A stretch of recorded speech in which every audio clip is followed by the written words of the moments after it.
Bonjour et bienvenue à toutes et à tous dans Multijoueur, votre rendez-vous jeux vidéo sur Tech & Co.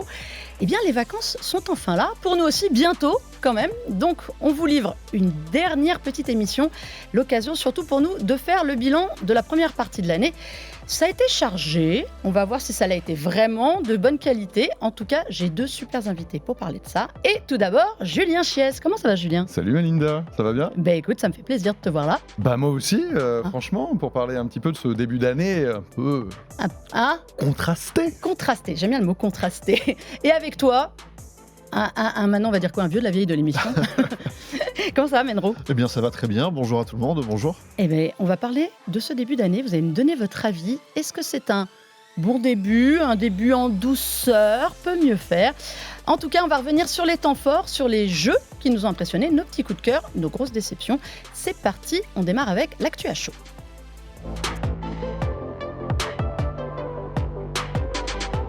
Bon, elle est à chaud depuis 6 mois, hein. On va pas se mentir.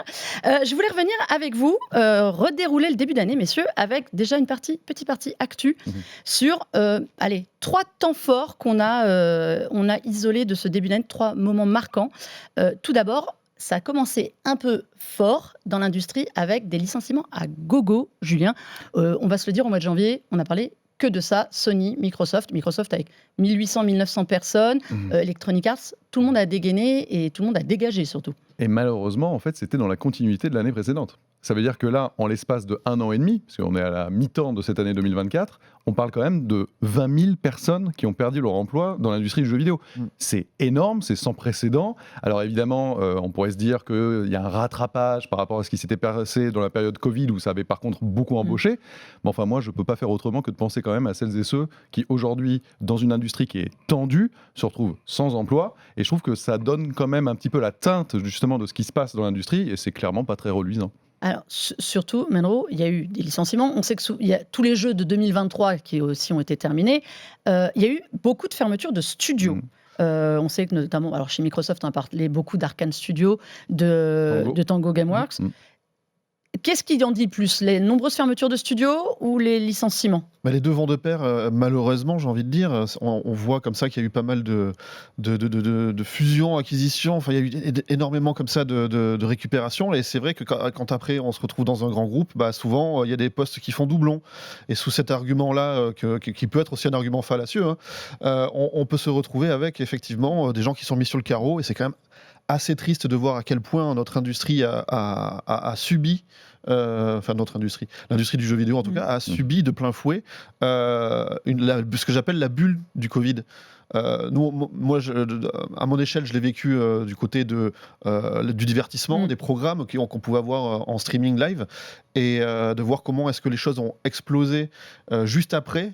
C'est sûr que quand on s'habitue à des chiffres faramineux, tout d'un coup, ça devient un peu compliqué de justifier une décroissance quelque part. Mais c'est là où je trouve quand même que c'est assez choquant, parce qu'on regarde un petit peu les principaux acteurs de l'industrie du jeu vidéo, tous annoncent des résultats records. Oui, c'est ça. Et dans le même temps, ça charcle extrêmement violemment, et je trouve qu'il y a quand même un cynisme évident. Et quand on voit, alors là on va prendre l'exemple par exemple de Tango, qui a été donc un studio japonais, qui était le seul studio japonais de Microsoft, qui désirait depuis tant d'années en avoir un, qui a évoqué qu'ils avaient envie d'avoir des studios qui leur faisaient des petites pépites qui gagnent des prix. C'était exactement le cas de Tango avec Hi-Fi Rush, qui avait gagné des prix aux Game Awards, et ça a été réglé en 3 lignes. C'est vrai. Je trouve que c'est ultra brutal. C'est le monde d'aujourd'hui. Je découvre pas, mais quand même. Je vais me faire un peu l'avocat du diable. Alors, hormis le cas Tango Gameworks, qui est un peu un cas à part, parce qu'en effet, juste avant, Phil Spencer avait dit « Nous, on veut des studios originaux et tout ». Et là, il dégage celui qui avait fait un peu le jeu. Et Matt Booty, dès le lendemain, le confirme aussi. Donc, à un moment, mettez-vous d'accord. Est-ce qu'à un moment, nous, on voit ça de notre point de vue français, où on sait que le droit du travail est très encadré. Aux États-Unis, on arrête un jeu, on arrête une mission, on dégage, on part faire autre chose. Est-ce que vous n'avez pas l'impression qu'il y a un décalage parfois entre ce que nous, on entend en Europe de réaction, et aux États-Unis où on a l'impression qu'on a des chiffres faramineux, mais que ça réagit pas beaucoup. Bah, tu dis les États-Unis et tu fais bien, parce que moi je mettrais pas que l'Europe, je mettrais aussi le Japon. Oui. On a vu que quand Nintendo n'allait pas bien dans la période de la Wii U, qu'est-ce qu'a fait Satoru Iwata, qui était le président de Nintendo à cette époque? Il a commencé par baisser son salaire et préserver les emplois en soulignant qu'une société dans laquelle les employés craindraient à tout moment de se faire licencier ne pouvait pas créer, dans un monde quand même de la créativité, des futurs bons jeux. Alors évidemment, je suis pas dans le monde merveilleux des bisounours, quand ça va pas à un moment ça coupe, mais je trouve que sa philosophie qui s'est concrètement produite me paraît beaucoup plus saine en tout cas que celle d'afficher des milliards de records et en même temps de virer en 3 lignes des gens. Et qu'est-ce que tu fais des jeux où, par exemple, on sait que ce sont des petits studios où ils sont normalement 50, ils montent à 400 quand ils se retrouvent sur des temps forts de création. Qu'est-ce que tu fais des 350 à l'arrivée si tu sais pas quoi leur faire derrière? Moi, c'est toujours la question que je me pose parce que c'est horrible d'annoncer des chiffres comme ça. On sait que c'est des vases communicants dans le jeu vidéo. Dès qu'il y a un jeu qui va être sur un temps fort de croissance, il va réembaucher des gens, donc il faut aussi les trouver. Et est-ce que nous, on a une vision, Menro, qui est biaisée avec notre droit du travail, ou est-ce que c'est l'économie, quelque part, du jeu vidéo qui fait ça aussi? Au-delà des idéologies qui sont fondamentalement vraiment différentes, comme tu le disais, entre cette pensée peut-être un peu japonaise et une sorte de protectionnisme de Nintendo envers ses employés, etc., et la jungle que peut être l'économie américaine, il y a peut-être une voie un peu... Voilà, nous, on a des petits studios qui ont fait recette l'an dernier, qui se sont distingués avec des jeux d'une énorme qualité. Je pense à Juisan, je pense à Chantos Scénar ou des trucs comme ça.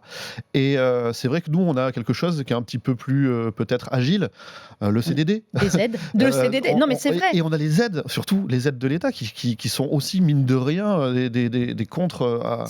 On prend on prend les vagues, mais ça tangue un peu moins peut-être. C'est vrai qu'aux États-Unis, ils n'ont pas de CDD. Enfin, ils n'ont pas de cette notion du CDD. C'est un peu radical. C'est-à-dire que tu fais une mission, t'as fini, tu dégages. C'est peut-être un peu aussi... faudrait qu'on compare les chiffres au ratio en France. Mais c'est vrai que les fermetures de studios, pour moi, sont plus marquantes. Quand on voit que PlayStation abandonne ses studios de réalité virtuelle, là, il ferme et il vire tout le monde.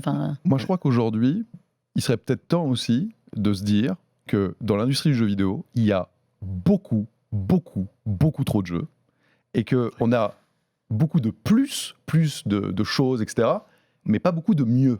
Et à mon avis, pour tout le monde, réduire un peu la voilure, peut-être passer un tout petit peu plus de temps et bien fignoler les jeux, plutôt que vouloir faire plus, mais peut-être avec donc des équipes un peu plus petites, un peu plus resserrées, serait mieux en fait pour tout le monde. Ça permettrait de ne pas avoir ces espèces d'énormes amplitudes salariales qui font quand même aussi de la casse, et ça permettrait peut-être aussi d'avoir des meilleurs jeux. Et on peut quand même noter dans les charts de manière très très claire, les très bons jeux se vendent très bien. Et puis il y a beaucoup de jeux indés de petits studios aussi. Les moins bons jeux, généralement en ce moment, ça tanque. Et donc, cet équilibre, il n'est pas toujours très bien respecté. Tu nous fais le programme de l'émission. Non, mais il y a clairement des jeux, quand on les voit annoncés, on se dit, mais encore ce concept-là, encore ce genre de design, encore ça. Là, je vois sur toutes les conférences qu'on a pu observer au mi-juin, au Summer Game Fest et tout ce qui a été accolé autour, le nombre de Battle Arena où on a en équipe de 4, où il faut shooter sur l'autre équipe. On a vu ça, c'est comme à l'époque où League of Legends est sorti, tout le monde voulait son League of Legends. Il n'y a pas la place pour tout le monde à chaque fois là-dessus. Je sais pas. Je suis d'accord avec toi.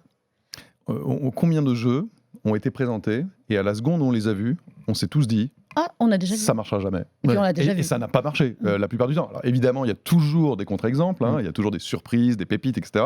Mais si on fait de manière lissée sur quelques années, je crois qu'on reparlera de certains titres. Suicide Squad, si tu nous entends. Tout à l'heure. Qui a pensé dès la première présentation que ça allait marcher? Tout le monde s'est dit Osef, ça marchera pas. Et ça n'a pas marché. Moi, j'y ai cru sur la première avant qu'il bascule jeu service. Parce que toi, tu es la bonté incarnée. Ouais, mais moi, je suis gentille, j'y crois chaque fois. En parlant de gens qui s'y croient et qui se plantent, Embracer aussi est un peu dans cette mouvance du plus, plutôt toujours que du mieux. Plus, voilà. Ouais. Pour ceux qui ne sauraient pas, qui est Embracer Group, ce groupe suédois qui voulait racheter tout le monde pour faire un géant du jeu vidéo et qui a fini par exploser en plein vol et à lui-même dispatcher en groupe et surtout vendre Gearbox, acheter 1,3 milliard, revendu 460 millions de dollars à Take-Two, c'est du génie comme tu dis, à libérer Saber Interactive. Ça en dit aussi long sur l'état du jeu vidéo actuellement. Tu sais, pour moi, ça me fait penser à deux choses. On a une fable qui s'appelle La grenouille qui voulait se faire plus grosse que le bœuf. Et à la fin, elle éclate. Et puis après, on a beaucoup parlé de Mozart de la finance. Je pense que le patron d'Embracer se voulait le Mozart de la finance du gaming. Le résultat est pitoyable, on peut le dire, en termes d'image. Le redispatch qu'ils ont fait en renommant les studios. Par exemple, à l'intérieur du studio, je crois qu'ils ont appelé Middle Earth and Friends, donc la Terre du Milieu et les amis. T'as des jeux qui n'ont rien à voir avec le Seigneur des Anneaux. Donc t'es dans le studio, tu te dis, moi je n'ai rien à voir avec la choucroute, tu vois. Trouve un autre nom, un nom de Jedi. Il a perdu ses perles. Il a perdu de l'argent. Ça, il y a de la casse sociale à gogo. À quel moment ça marche. Et une fois de plus, à quel moment quelqu'un un peu sensé se disait ça va fonctionner, cet attelage complètement délirant? Ça n'a pas c'est-à-dire fonctionné, que ça s'est écrasé sur soi-même. Quoi. Souvenez-vous qu'il attendait 2 milliards d'un fonds saoudien, et c'est aussi pour ça qu'il a fait tout exploser. C'est quelqu'un, le patron d'Embracer, qui est un peu spécialiste de je rachète des choses en espérant que ça marche marche pas, je dégage. Mais c'est du casino, Ah, en c'est fait. ça. Et c'est là où, il y a quelques mois, années de cela, on parlait des NFT et compagnie et tout. Il y a une financiarisation extrême dans le monde du jeu vidéo qui est en train de dénaturer cette industrie. Alors, une fois de plus, je ne veux pas faire le grand naïf, etc. Nous sommes dans une industrie. Une industrie, c'est fait pour générer de l'argent. Aucun problème là-dessus.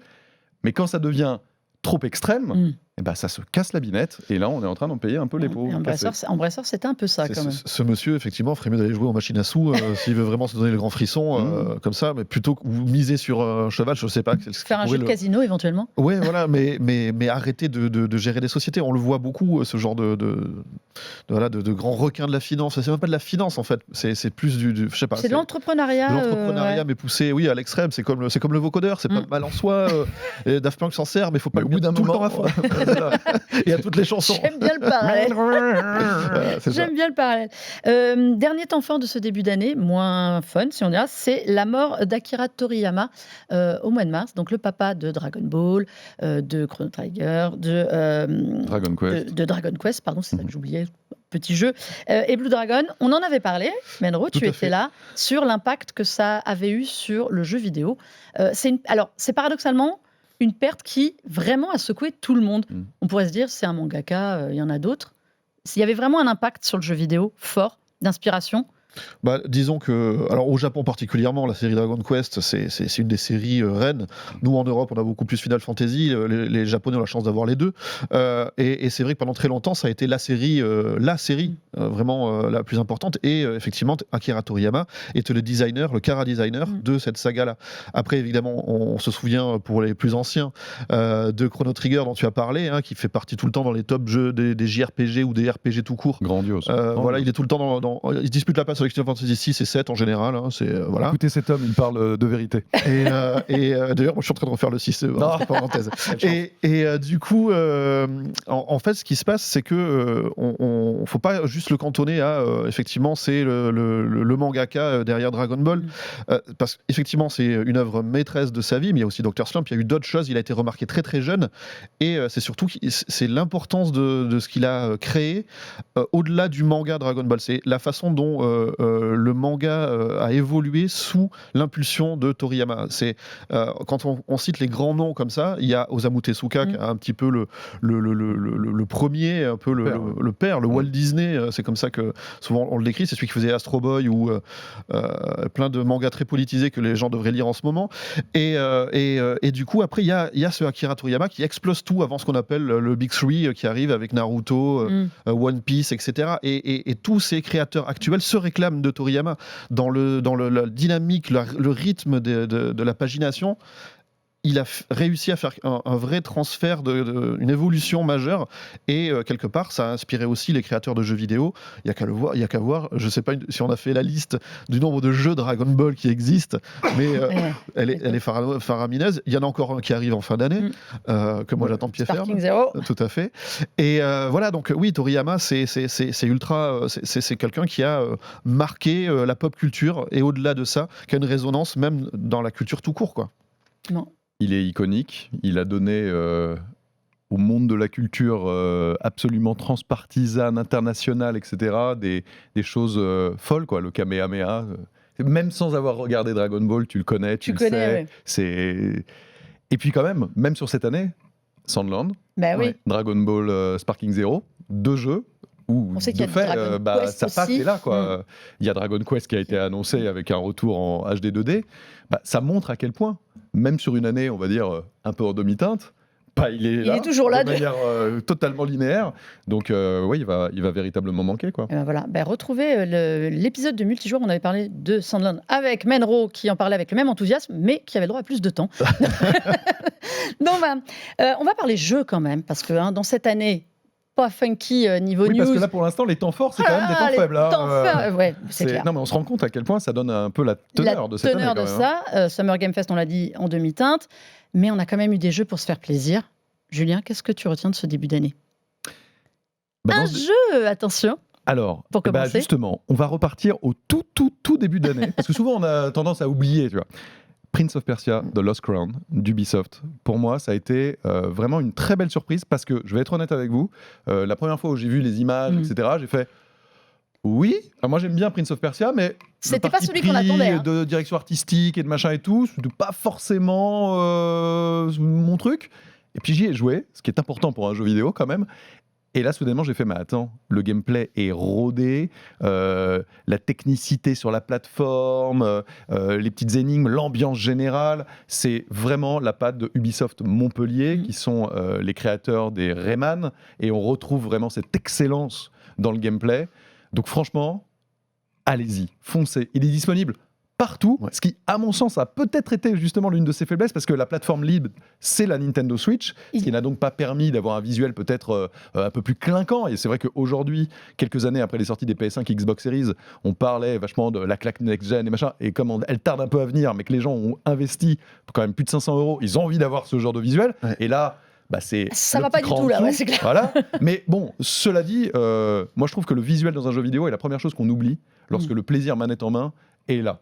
Et fondamentalement, au-delà du fait que c'est loin d'être moche, il y a des décors super beaux, etc.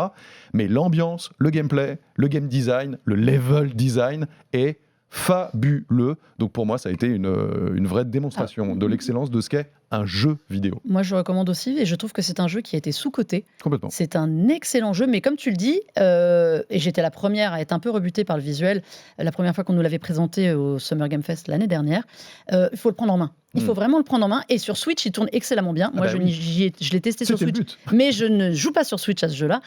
Toi aussi, tu l'avais bien aimé, Menro. Je l'ai dans mon petit top que tu nous as demandé de préparer. Je suis déjà un très grand amateur de Metroidvania, ce genre-là qui réunit donc le meilleur de Metroid et le meilleur de Castlevania. Pour le coup, je l'ai adoré aussi. J'ai écrit un article fleuve sur le Grand Pop dessus. C'est un jeu que j'ai quasiment platiné. J'ai vu qu'il y avait en plus comment on appelle ça, de nouveaux contenus qui est rajouté. Il va y avoir un DLC. Alors là, il y a du contenu gratuit qui est rajouté. Il va y avoir du contenu additionnel payant dans quelques temps. C'est un jeu qui est assez fantastique, effectivement, à prendre en main. Les sensations qu'on peut ressentir, la fluidité, je parlais de rythme tout à l'heure, encore une fois, sont incroyables. Il n'y a pas de faute de goût. Effectivement, on rattrape par un très bon chara-design, j'y reviens, ce que la technique peut laisser un peu de côté.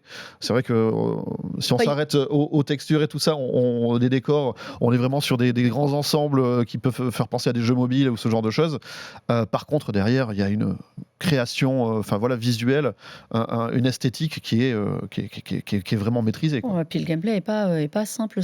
Donc faites Prince of Persia, The Lost Crown, c'est notre reco à tous les trois de jeux vraiment surprise. Et surtout, je rajoute juste un petit truc, si vous êtes justement comme moi adepte des Metroidvania de ce genre-là, il a quasiment dès le départ, on va dire, le set de pouvoirs qui permettent de se déplacer, etc. Et là où il est encore une fois assez bluffant, c'est qu'il arrive à réinventer des mécaniques tout en restant dans l'ADN de la saga, à savoir gérer le temps, revenir en arrière, etc. Et c'est des trouvailles des features de gameplay qui sont vraiment innovantes dans le genre. Donc c'est vraiment, je pense, un des jeux de l'année. Sur vos jeux de ce début d'année, tous les deux, vous étiez d'accord sur deux titres qui semblent un peu évidents. Final Fantasy VII Rebirth, ça, et Elden Ring, le Shadow of the Earth Tree. Bien sûr. Voilà. Final Fantasy VII Rebirth. Alors, vous êtes quand même sur deux jeux un peu de niche, je suis désolée de vous le dire, mais... les niches, parfois, sont très sympas. Là, c'est une niche d'excellence, quoi. Franchement, pour moi, c'est un jeu qui est d'une générosité. J'ai retrouvé pour la première fois depuis longtemps. Final Fantasy ou Shadow? Ah oui, parce que lequel? Final Fantasy VII Rebirth, la renaissance. Donc deuxième opus de cette trilogie de remake. J'avais pas mal de choses à redire sur le remake initial, qui avait vraiment rallongé un peu la sauce, un peu délayé, parce que Midgar, initialement, qui se faisait en 6-8 heures, était transformé en 40 heures de jeu, donc forcément, t'étires un petit peu. Là, c'est pas encore exempt de petites facilités et de moments dispensables. J'ai pas ultra adhéré à la fin, je dois le confesser, mais quelque part, au moins, il y a une vision qui est donnée. Mais alors, pour le reste, ça faisait longtemps que j'avais pas trouvé. Square Enix revenu à un moment où je faisais attends, c'est super beau, il y a un bon rythme, il se passe plein de choses, il y a une générosité, il y a énormément d'à côté. Parfois peut-être un peu trop sur les mini-jeux qui sont Pas tous au même niveau. Exactement. Donc c'est un jeu où tu sens que les développeurs se sont lâchés, ils ont voulu se faire plaisir, j'avais eu la chance de pouvoir les rencontrer et vraiment ça se sentait, tu vois. Je trouve que l'une des chances de notre métier, c'est de pouvoir être au contact aussi avec les créateurs et parfois, avant même de jouer à un jeu, tu sens si ça va bien se passer ou pas, à l'attitude et à la manière de parler des créateurs. Et là, tu sentais qu'ils s'étaient donnés. Après, ça marche ou ça marche pas, ça c'est encore autre chose et effectivement, les ventes sont pas au rendez-vous qu'ils espéraient, mais ça, bon, ok. Mais eux, ils ont livré une partition, et en parlant de partition, les musiques sont extraordinaires. Comme souvent dans Final Fantasy. Là, les level, là, je veux le concert tout de suite, quoi. Et il y a 400 morceaux, je crois, dans la playlist sur Spotify, c'est officiel. Ça dit tout. Ouais. Alors là, tu vois, tout à l'heure, je critiquais un peu le plus, le mieux et machin, mais là, justement, ils ont monté tous les taquets. Donc, le plus, il y est. Mais le mieux par rapport à Remake est vraiment là. Le Gold Saucer, qui est cette espèce de zone un peu Disneyland où tu as plein de jeux, etc., ils l'ont transcendé encore. Il y a des trucs assez fous. Et je trouve que ce qui est, et je conclurai là-dessus, très intéressant, c'est que de plus en plus, on voit vraiment, en termes de direction artistique et même presque de philosophie de jeu, le Japon reprendre ses fondamentaux. Ouais. C'est-à-dire une exubérance, des trucs parfois qui, pour nous, Européens, peuvent paraître un peu bizarre, voire même un peu choquant sur certains aspects, mais c'est très bien, je trouve qu'ils le fassent pour qu'on ait cette diversité dans l'industrie du jeu vidéo. Le Japon, il y a quelques années, était un peu en difficulté, ils ont voulu vraiment s'occidentaliser sur leur jeu, je trouve que ça leur a pas très fortement réussi, là, ils reprennent leur identité, et je trouve que ça marche. Mais ça on en avait parlé aussi de ce jeu-là, sur le côté renouveau, Rebirth. en assumant, Rebirth total. Ouais. Bon, Elden Ring, on en a parlé en long, en large et en travers il n'y a pas très longtemps. Tout le monde est d'accord pour dire que c'est un truc de fou.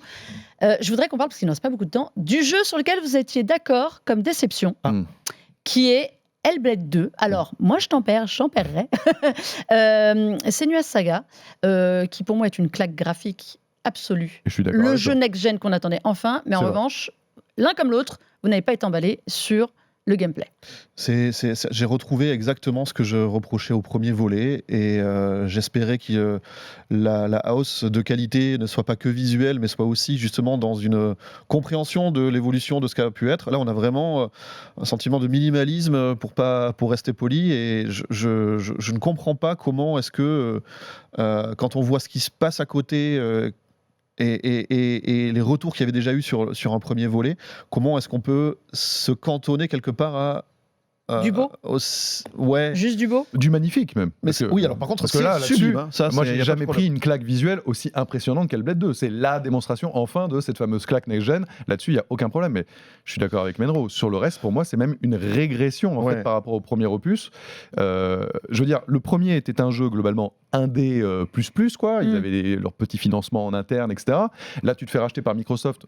À minima, tu te dis quand même que tu as le soutien, c'est le but du jeu quand même, quand tu es racheté par une grosse corporation comme ça, tu vas avoir plus de moyens, etc. Sur le gameplay, pour moi, ça n'a pas évolué d'un iota, mais vraiment. Et sur l'histoire, je suis désolé, mais enfin moi je trouve que c'est beaucoup moins fou que le premier, et donc en cela, une régression. Parce que, effectivement, il y avait des promesses autour de comment est-ce qu'on pouvait réinterpréter tous différents états mentaux différents de la folie, mais pas que. Et finalement, ça reste plutôt un effet d'annonce. À la quelque surface, chose. Voilà, une fin abrupte, un jeu qui. Enfin, moi, j'avais presque l'impression qu'il y a des éléments qui n'ont pas été mis, qu'ils n'ont pas eu le temps de le faire, alors qu'ils ont quand même eu 5 ans. Il n'y a que 2 géants, dont un qu'on a vu à 99% en trailer. Mais il n'y a pas grand-chose à spoiler. Et le jeu fait 8 heures. Et en plus, autre point, le soutien inexistant de Xbox pour le jeu me pose quand même des questions. Très étonnant d'avoir de la com vraiment qu'à une semaine, 10 jours. Même pas un tweet de Phil Spencer. Rien, mais c'est la période où il avait disparu d'un autre côté. C'est sûr que quand on voit en face, on a retweetait. En face, on a un God of War Ragnarok qui transcende tout en termes de gameplay dans un genre. C'est pas les mêmes jeux, c'est pas les mêmes jeux. C'est pas pareil. C'est autre chose. Mais moi, j'adore les walking simulators. Franchement, j'ai aucun problème avec ça. J'ai pas de problème avec une narration lente, posée, l'observation, machin. D'ailleurs, j'ai bien aimé le premier. Mais là, vraiment, c'est tu pousses le stick vers l'avant, t'as à peu près 2 interactions et demie en 6 heures de jeu, c'est tout. Et donc, ce cas-là, Pourquoi pas? Mais il faut que l'histoire soit extrêmement puissante. Pour moi, elle ne l'est pas. Ouais, si vous faites un bon walking simulator, jouez plutôt à Death Stranding. Bravo. Ah bah, plus riche, mais oui, hein. voilà, c'est ça. On va arriver au bout de cette émission, messieurs. Qu'est-ce qu'on pense de ce début d'année? Qu'est-ce qu'il dit de l'industrie et de l'état du jeu vidéo? Est-ce que c'est un bon début d'année, Julien? Écoute, si j'en crois cette émission, je trouve que pas forcément, non, quand même. Hein, parce Pas la que plus funky. on a vu. Moi, j'ai eu des retours de beaucoup de mes viewers qui me disaient Julien, c'est terrible. Pendant cette première moitié d'année, tu as parlé plus de licenciements que d'annonces de nouveaux jeux. Et ils ont raison. C'est-à-dire que là, ça s'est re-excité un petit peu avec la Summer Game Fest, etc. On a eu pas mal d'annonces. Et la deuxième moitié d'année s'annonce un tout petit peu plus forte, même s'il n'y a pas énormément de surprises non plus. Qu'est-ce que tu attends comme jeu, là? Star Wars Outlaws, parce que Ouais. pour moi, il est extrêmement important pour Ubisoft, et parce que j'aime beaucoup Star Wars, et que je trouve qu'aujourd'hui, Star Wars est meilleur en jeu vidéo Ah. qu'en série ou en film. Donc, j'ai envie d'y croire, même si j'ai encore des petites interrogations, etc. J'attends beaucoup Black Myth Wukong aussi, et puis Astrobot, qui pour moi a l'air, j'ai eu la chance d'y jouer, une petite boule de fraîcheur. Ouais, ça fait du bien. Le précédent titre était offert, et est toujours offert d'ailleurs avec toutes les PS5, c'était vraiment un jeu canon. Là, ça a l'air d'être 3 fois plus grand, C'est un 3 vrai fois jeu. plus riche. Bah, c'est ça le jeu vidéo, donc je pense qu'il faudra compter avec lui. Ouais. Menro, t'es d'accord Oui, sur l'état carrément. de l'année? Bah, on arrive encore à s'enthousiasmer pour certains jeux, mais c'est vrai que dans l'ensemble, moi j'ai pas envie avec l'âge, de devenir un des grands-pères du Muppet Show ou de faire mon Jean-Pierre Coff, voilà. Mais effectivement, c'est un peu compliqué en ce moment. On a beaucoup envie de hausser le ton et de rager sur quelques décisions, sur quand on analyse un petit peu ça depuis quelques années. Voilà, ça n'empêche pas qu'effectivement il y a quand même quelques petites choses qui arrivent en fin d'année. Voilà, on espère que cette apnée va arriver à son terme. Ça veut dire que 2025, avec tout ce qui nous attend Oui. au-delà de GTA 6, moi j'attends. 2025-2026, à mon avis, Ça va être un lourd, autre hein, je pense truc, qu'on hein. va avoir du monde. Moi j'attends Indiana Jones et le cercle Mais oui, ancien, moi parce aussi. que Hein. je veux y croire. Surtout depuis le dernier trailer. Voilà, je veux Ouais. y croire à Harrison Ford en personnage Et virtuel. quelque part, même si initialement, tu vois, je m'étais dit, ah ouais, bah en fait, j'adhère plutôt maintenant au fait ça va être différent d'Uncharted avec une vue à la première C'est personne, clair. etc. Donc on va être On va vraiment avoir indie. autre chose. En plus, c'est Richard Darbois en France à la voix. La vraie. Ouais. Donc ouais, non, clairement, j'espère, je croise les doigts. On en saura plus à la Gamescom fin août, qui marquera aussi le retour de l'émission. Merci beaucoup, messieurs, d'être Merci venus. à toi. Merci. Menro, on te retrouve sur legrandpop.fr. Tout à fait. En Donc, podcast et sur le site, en l'occurrence. parfait. Julien, sur ta chaîne, Chaîne YouTube, Julien Chiez, facile. Comme d'hab. Sur Facile tous à les réseaux, trouver, C'est il facile, est- c'est Julien c'est Chiez, facile. hein. Bonjour, je suis là. Soyez de la lumière, après je serai là. en tout cas, merci beaucoup à vous deux d'être Merci, venus Melinda. éclairer ce début d'année beaucoup plus funky en plateau que dans la réalité. Merci à toutes et à tous d'avoir suivi cette émission. Vous pouvez la retrouver en multidiffusion tout l'été sur la chaîne Tech & Co, sur le site Tech & Co, et évidemment sur la chaîne YouTube et en podcast partout. On espère quand même vous avoir donné quelques idées de jeux, parce qu'il y en a quand même eu des bons. Et puis, on se retrouve à la rentrée avec une fin d'année quand même un petit peu plus relevée normalement. Jouez bien et bon été.